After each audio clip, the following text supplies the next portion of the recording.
Assalamualaikum dan salam sejahtera. Bersyukur kita kehadirat Allah sekali lagi menganjurkan Majlis Convocation ke-65 UTM bermula 21 hingga 28 Mei 2022 bersamaan 20 Syawal 1443 Hijrah. Kelihatan perarakan masuk Duli Yang Maha Mulia Tuanku Chancellor diiringi Cik Puan Khalidah Bustamam berarak masuk ke dalam Dewan Sultan Iskandar bagi memeriahkan Majlis Convocation ke-65 UTM.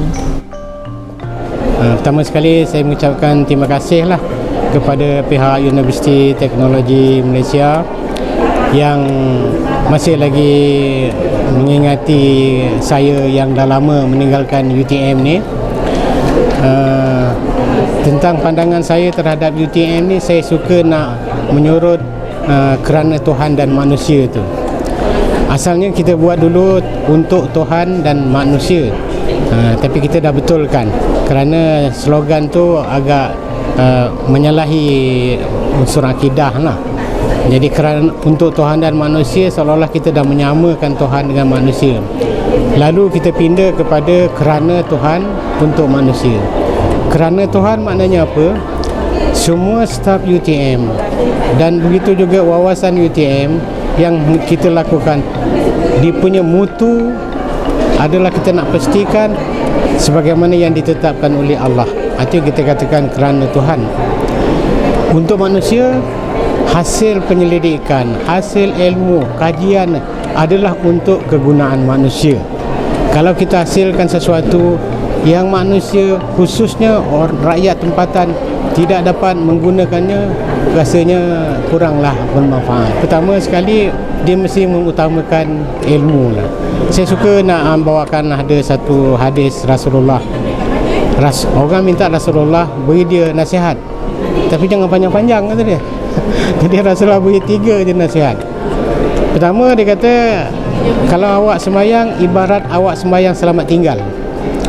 Maksud sembahyang selamat tinggal, seolah-olah lepas ni kita tak jumpa orang tu lagi. Jadi bila kita sembahyang, seolah-olah lepas ni kita akan mati. Oleh itu sembahyang yang kita buat ni, kita pastikan mutunya terbaik. Yang kedua, kata Rasulullah, jangan bercakap dan besoknya terpaksa minta maaf. Maksudnya jaga cakap-cakap kita tu. Yang ketiga, kata Rasulullah, jangan harapkan apa yang ada pada tangan orang lain. Maksudnya, kalau kita nampak orang tu kaya, kau ada ilmu banyak, jangan kita harapkan apa yang ada pada dia. Sebaliknya, tiru macam mana dia boleh dapat. Jadi pelajar ni kalau dapat pegang 3 perkara ni, pertama, dia akan buat kerja dengan sebaik-baik dan untuk kegunaan masyarakat. Dan kedua, janganlah melakukan kesalahan besok terpaksa minta maaf. Dan yang ketiganya, dia jangan harapkan sesuatu yang ada pada orang lain. Assalamualaikum warahmatullahi wabarakatuh. Harapan saya ditanya tu di masa depan lah ya. Right. Pertamanya tentang graduan. UTM ni mengeluarkan graduan kebanyakannya bidang profesional.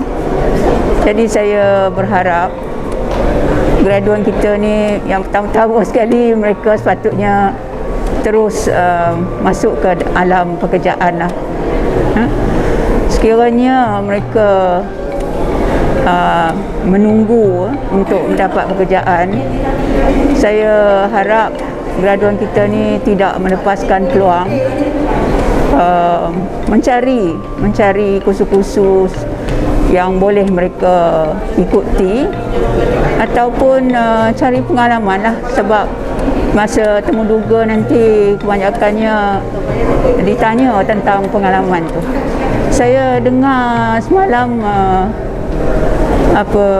Vice Chancellor kata ini selepas PKP, ini kali pertama kita benarkan ibu bapa masuk ya. Jadi saya sungguh terima kasih lah ya, kerana ibu bapa ni menghantar anaknya dah beberapa tahun dengan kita, dengan UTM, dan mereka hari ini dapat melihat anak mereka naik ke pentas. Saya dapati di UTM ini pembangunan adalah baik. Begitu juga hasil keluaran graduan kita pun baik dan menjadi satu pasaran yang tinggi apabila meminta kerja, dan terutama sekali dalam bidang kejuruteraan. Jadi yang pentingnya graduan kita ini mempunyai disiplin yang tinggi. Sepanjang pengetahuan saya, pelajar-pelajar graduan kita memang sangat amanah dalam pekerjaan mereka dan begitu profesional dalam melaksanakan tugas. Jadi itu yang penting, integriti dalam melaksanakan tugas.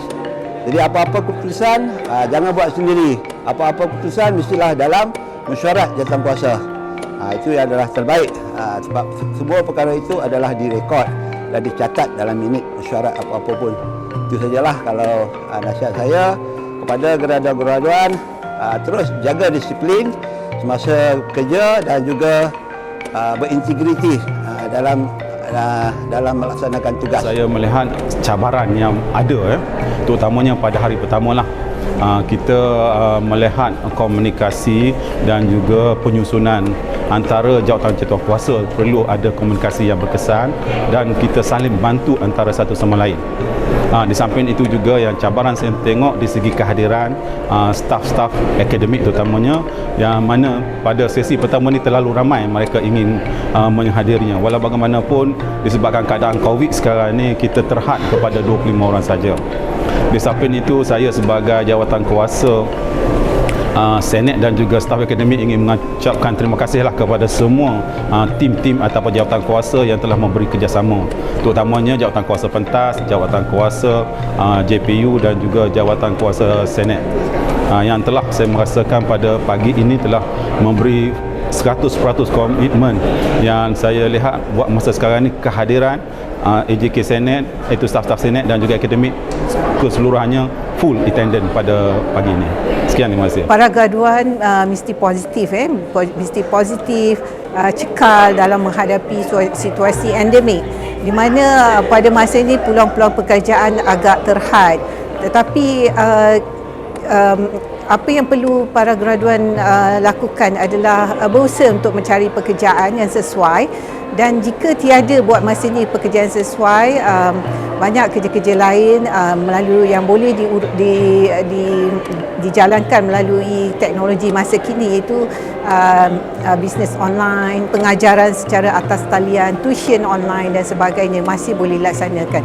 So apa yang penting ialah pengalaman yang perlu ada semasa kita, yang perlu ada untuk dibawa, dan juga semasa sesi interview, sebab apa yang dilihat adalah juga pengalaman, pengetahuan dan kecekalan kita, tak kira apa sahaja kerja yang kita laksanakan. Tetapi pengalaman itu akan dikira suatu sesi temuduga, di mana perkara tersebut merujuk kepada personality. Saya nasihatkan pada semua para graduan supaya terus berusaha melaksanakan apa saja pekerjaan yang baik, yang halal, tanpa mengira tangga gaji, kerana ilmu dan kemahiran dan juga pengalaman itu juga sangat penting untuk kita gunakan semasa kita mendapat pekerjaan sesuai dengan bidang kita. Bagi saya lah, sebab keadaan saya special sikit untuk situasi saya. Sebab untuk uni kan kita degree 4 tahun. Bagi saya berada di universiti selama 2 tahun setengah. Lepas tu 1 tahun setengah lagi saya study from home. Cabaran bagi saya, sebab saya bukan saja fokus ke akademik, tapi saya join banyak aktiviti seperti pertandingan robotik, pertandingan inovasi dan seluruh startup competition macam tu lah. So cabaran saya hadapi ialah masa kesuntukan lah, sebab you kena balance akademik lagi, you kena balance lagi competition untuk belajar technical skill, practical skill, semua tu lah. So bagi saya cabaran adalah masa tidak mencukupi. So bagi saya macam mana saya overcome this problem is saya try to arrange priority untuk semua task saya lah. So macam yang pentingnya saya settlekan dulu, kalau yang terpenting saya biarkan dulu. So first sekali parents saya lah, sebab mereka raise me up until this level lah. So tak pernah bagi stress saya, sentiasa memberi dorongan kepada saya. Lepas tu saya kena thank you all my lecturer and also professor lah, sebab banyak bagi guidance lah. Especially my supervisor Dr. Yong, dia memang mencurahkan banyak masa kepada saya lah, sebab dia ajar saya bukan sahaja teknikal tapi business knowledge dan entrepreneurship knowledge semua tu lah. Lepas tu saya kena thank you lagi saya punya partner lah, girlfriend saya, sebab dia, kita kenal dalam UTM. Lepas tu kita memang mengharui banyak cabaran sekali lah. Sebab dia juga salah satu team yang saya semasa saya join competition waktu tu. Banyak masa tu sebenarnya sendirilah. Diri kita saja yang kena tolak, kena cari suasana, kena minta bantuan orang. Mak ayah ada lagi tu peluang, kena minta bantuan doa daripada mereka. Cuma cabaran yang besar pada saya adalah memang journey untuk saya adalah banyak masa seorang yang kena cari suasana. Kemudian pandemik, bila pandemik lagilah kita tak boleh nak jumpa orang. Jadi waktu itulah yang memang lebih mencabar. Sebenarnya laluan saya dalam bidang pendidikan, saya ada ibu dan ayah, dua-dua ni adalah pendidik. So saya sangat bersyukurlah ada ibu yang mengajar bahasa Melayu, yang memang dia lah tukang semak bahasa saya.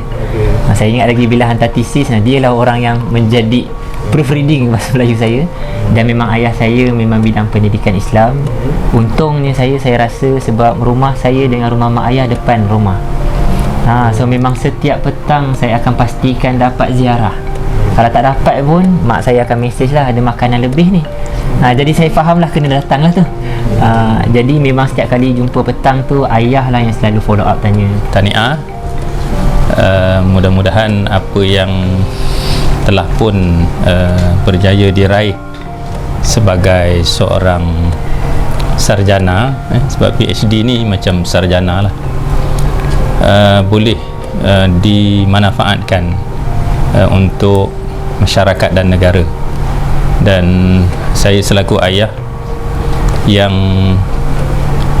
sebenarnya dah pencen tapi kontrak dengan UTM sebagai profesor, mengharapkan ada pewaris, dan dia macam pewaris saya lah yang akan meneruskan legasi memberikan khidmat kepada mahasiswa dan juga seterusnya kepada masyarakat. Nama saya Ahmad Faiz Azizi bin Ahmad Fauzi. Saya anak kedua daripada 3 orang, dan saya dari sinilah, dari Skudai. Untuk belajar ni nak kena ada ni lah, nak kena ada support system lah. Yang tu je lah yang saya rasa paling penting. Supervisor, family, itulah yang paling penting. Sebab kalau buat masa degree lain, sebab degree memang kita kena masuk kelas apa semua kan. So masa kita postdoc lah, postgrad ni kita lebih menyendiri, buat kerja seorang-seorang. So buat kerja seorang-seorang pun memang ada kata yang elok kan, sebab kita boleh fokus. Tapi pada saya baik kita ni lah, kita berbincang dengan orang. Sebab kalau kita tak bincang, kita tak tahu kita salah.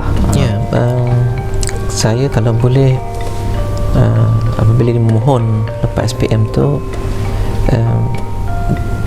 UTM lah yang pertama, pilihan kedua UTM juga, real. Pilihan ketiga UTM juga. Jadi sebenarnya saya dulu macam tu juga. Pilihan keempat baru mesti lain, 5, 6 semua kan. Jadi sebab saya pun merasakan UTM ada sesuatu yang boleh dipelajari. Saya tak kata universiti lain tak ada ya. Tapi kita kan telah di-groom oleh orang UTM. Jadi untuk anak-anak saya kalau boleh lah, dan saya tak halang, saya tak paksa dia buat bidang tu, bidang ni tak. Jadi orang tanya kenapa anak saya tak pilih bidang saya memang saya tak paksa. Nak buat apa selepas SPM itu saya serahkan pada mereka. Nanti belajar higher degree ni, dia kena minat. Kalau tak minat memang tak boleh. Saya tak nak lah besok kita dengar cerita kan, mak ayah paksa jadi doktor, dari doktor lah, habis doktor jadi designer pula kan. Kita tak nak kan, kita tak nak berlaku benda-benda macam tu. Jadi pada saya bagi galakan, saya tak kacau, saya tak paksa. Paling-paling saya tanya, dah sampai mana? Saya mengucapkan sedikit tahniah kepada semua para graduan yang telah melalui liku-liku pembelajaran sehingga telah berjaya menggenggam ijazah sarjana dan juga doktor falsafah. ini merupakan amanah yang besar. Ini juga merupakan rezeki yang Allah telah bagi kepada semua, ya. Dan jangan lupa kita, asal usul kita. Jangan lupa dari mana kita bermula, dan jangan lupa kedua ibu bapa kita, kerana tanpa mereka kita tak akan sampai ke tahap ini. Dan bersyukurlah, ya, pada semua yang mendengar, ya, kerana apa yang kita capai sekarang tanpa redha Allah kita tak ke mana. Jadi perkukuhkan jati diri kita, tingkatkan azam ataupun iltizam kita untuk menjadi seorang graduan UTM yang memberi erti makna kepada diri kita sendiri, kepada kedua bapa kita, kepada keluarga kita, kepada masyarakat kita, dan juga kepada negara kita.